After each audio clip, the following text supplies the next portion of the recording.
transactions that pass through the system, all in all, goes into workers.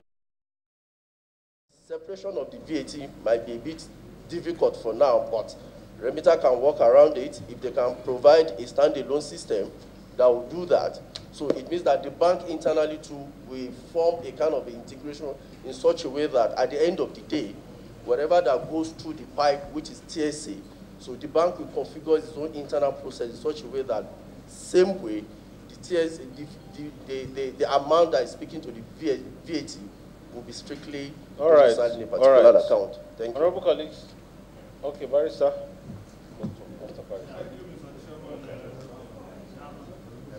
Thank you, Mr. Chairman. Please,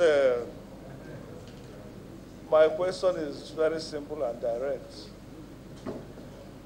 I believe that the relationship between Sterling Bank and system spec relating to remittance of revenue using the Remita platform is as contained in the agreement submitted by Sterling Bank. Am I correct? Yes. That's correct. All right. And if you look at that agreement, look at page 1. The agreement is undated, number 1. Look at page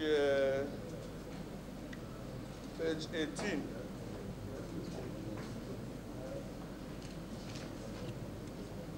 Are you looking at page 18? Yes. Sterling Bank did not execute its own clause. The execution clause, look at the authorized signature. You only have one signature. The other one is not there. Am I correct? Yeah.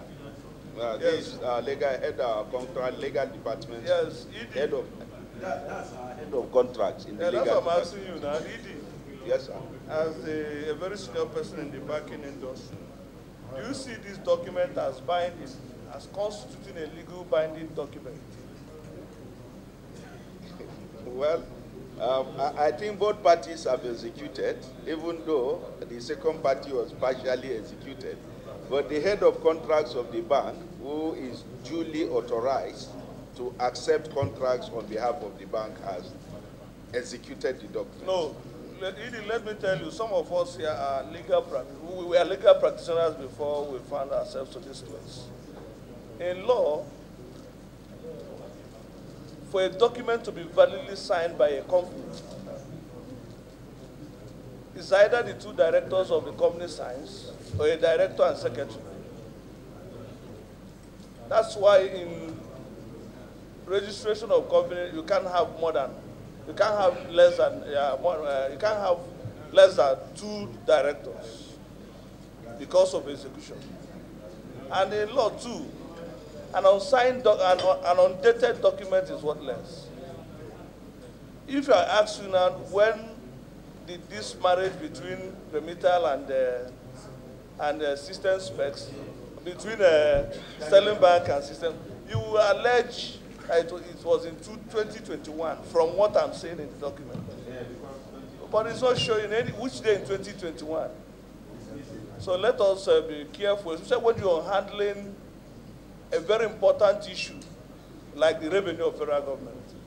Somebody can go to court today because you served us this document. And we can rely on it, go to court and say whatever you have done with Remita is a nullity for lacking a legal foundation. Thank you so much. Thank you very much, sir. Doctor. Thank you very much, Mr. Chairman. I just have a couple of questions. One of them was asked earlier, but I did not get, you did not give us a response towards it. So I'm going to go ahead and ask that same question again. The first one is, do you have any other platform besides Remita for receiving money into the TSA? Besides Remita, number one. The second one is the question that he had asked before. I didn't get a response. Is when you have issues with Remita, what is the reconciliation process? And how often does that happen? When you have to reconcile your books to make sure the records they have, balances with the records you have. So, Zenith Bank, just get all the questions, then you respond. Sorry, Stanley Bank, sorry. Gangaria, you, sir, Buddy Boy. Sir. Oh, yeah. Thank you, Mr. Chairman, honorable colleagues. My question goes this way. Please, listen to me. I'm trying to ask a question. I need your attention. Pay attention. Yes, the document submitted before us, it has 3 tables. The first one is gross revenue collected from MDS, which is analyzed year by year. Then the second column is commission earned by the bank. I'm a bit confused because in the revenue collected from MDS, you analyze it year by year. Then here you are putting 2015 to 2016 in the same line. I don't know what is the justification of that, and continuous like that, like that. Then at the last table, you now put commission sharing ratio, which the percentage is there. You now put 2015 to 2018. What is also the justification? Then down there, you put 2018 to 2019, 2020 to 2020, like that. Thank you. Why is it that the submission is not in line? The follow-up question from Prof. Yeah, so just a follow-up to what he already said. So I'm asking that for March 2015 to October 2018, does it mean that this commission wasn't paid? So we need you to clarify us on this. Why we have these variances. Yeah. Thank you. Honorable Gangaria, the last question. The Executive Director, yes, sir. I want to ask, what are the process or the mechanism put in place in case of, if, assuming a teller is wrongly paid into an account. For example, if I intend to pay into an NPC account and I mistakenly paid into another agency account, what is the process of retrieving that amount in favor of the... You understand my question? Very well. Thank you. That's a very important question. So, Stanley Bank, please respond. For any duty you are paying through custom, you have the invoice already. So they go into the branch, present the invoice, and then the teller process on pay direct. That is for custom duties. And that pay direct, right, the way it works, as soon as transaction is consummated on that platform, it has direct handshake with custom platform, because if you are saying that you are paying a duty, how will custom validate that you paid the duty? So by the time you get to the ports, they'll be able to log on to their own platform as well to validate that, yes, you've actually paid. So custom did that direct integration with InterSwitch. So for TSA coming through custom, it's been done by InterSwitch. That is why I said we have other platforms. But I'm not sure if other banks can speak to this. But for custom collections, duties payment and all that, it's been done via InterSwitch. So you have an agreement with InterSwitch on this very collection you're talking about? So not that we have agreement, we have a switching agreement with InterSwitch, right? Just like the way all the banks have a switching agreement with all the, just like the way they have switching agreement with all other banks as well too. Just like, so, you know, I actually mentioned earlier on. Let me summarize this. With your permission, Mr. Chairman. The question is straight. Do we have any platform other than Remita The answer is yes. For custom duties, we use interswitch. Pay direct, I mean, to collect to collect revenue for federal government. So what about the e-transact? You mentioned e-transact. No, the e-transact that I mentioned here is just other switching companies as well. The only platform we use to collect federal government revenue apart from Remita is for the custom duty, which is interswitch. So the question or the concern now is, we want to know, is there any agreement? The same agreement you enter with Remita.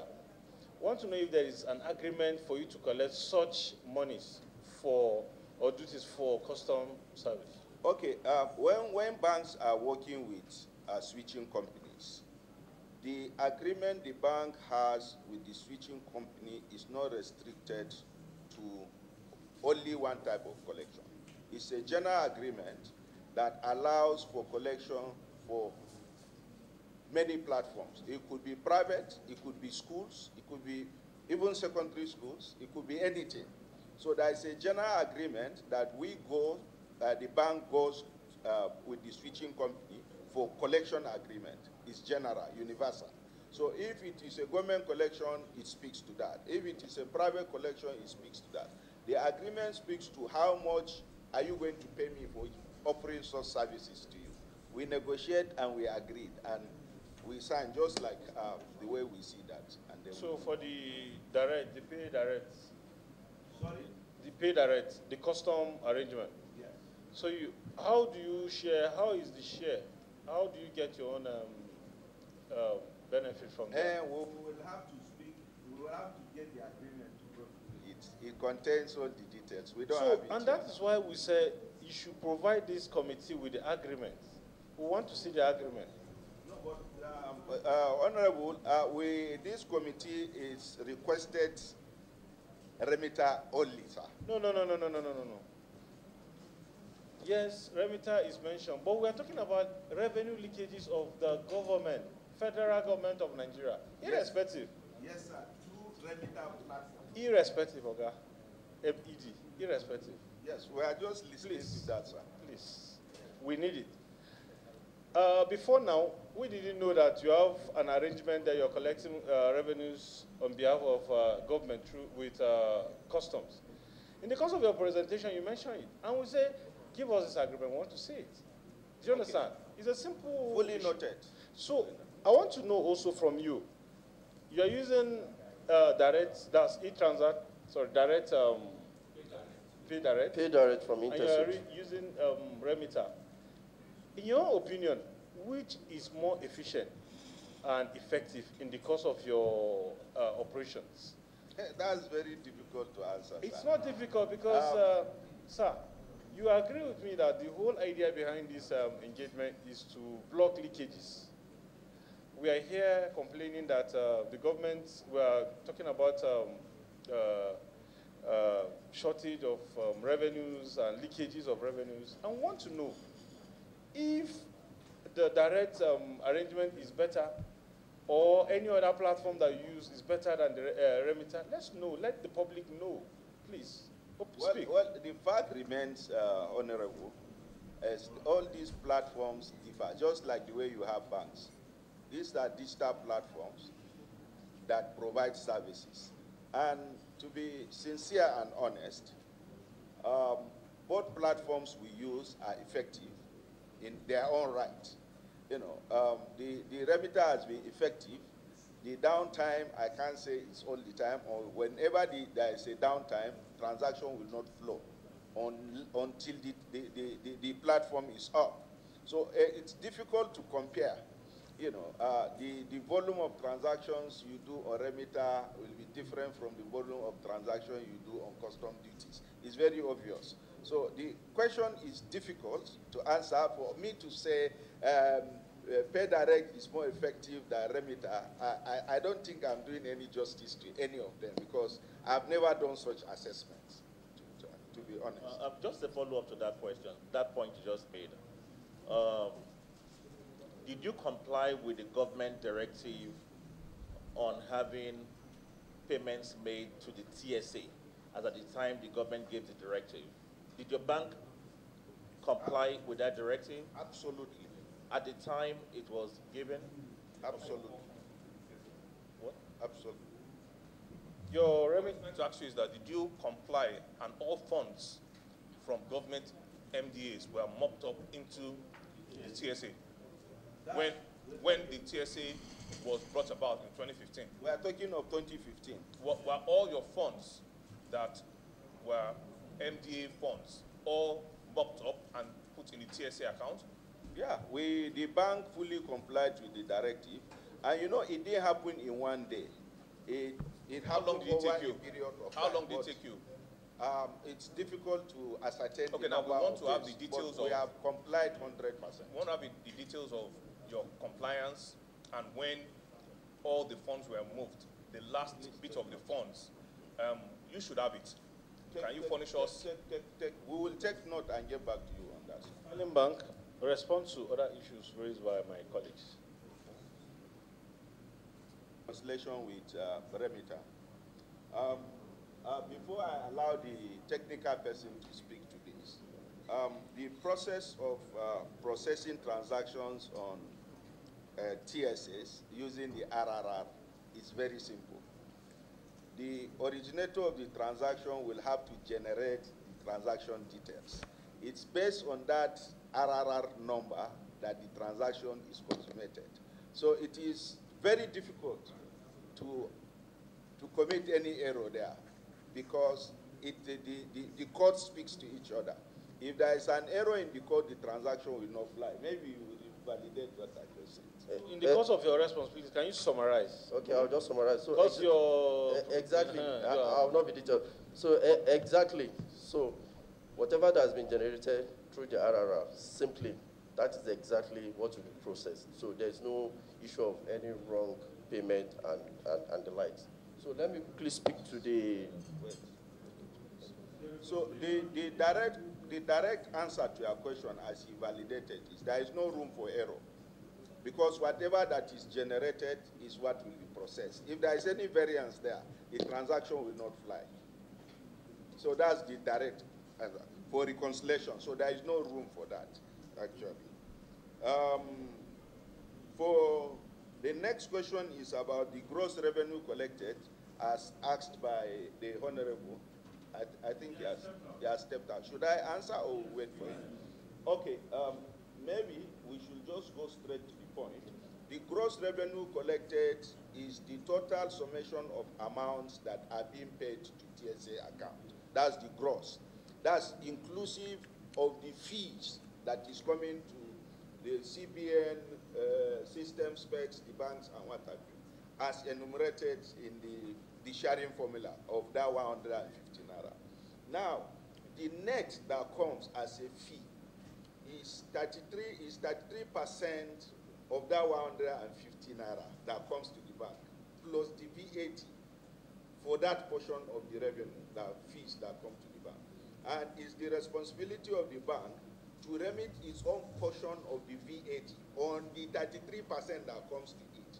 The remaining 67% as shared between CBN, system specs, and the rest will also have the responsibility to remit their VAT to the federal government. So as my colleague enumerated, the total summation of the revenue or the fees the bank generated within offering such services, that is the 33% of the 150, we have the responsibility to remit it to federal inland revenue, together with every other VAT that was generated by the bank as a bulk. Your remittance of VAT, is it through Remita or e-transact to FIRS? Yes. Remita. Yes. Thank you, Mr. Chairman. Thank you, Mr. Chairman, for yielding the floor. Sterling Bank, looking at your document here, I just want to ask a very simple question.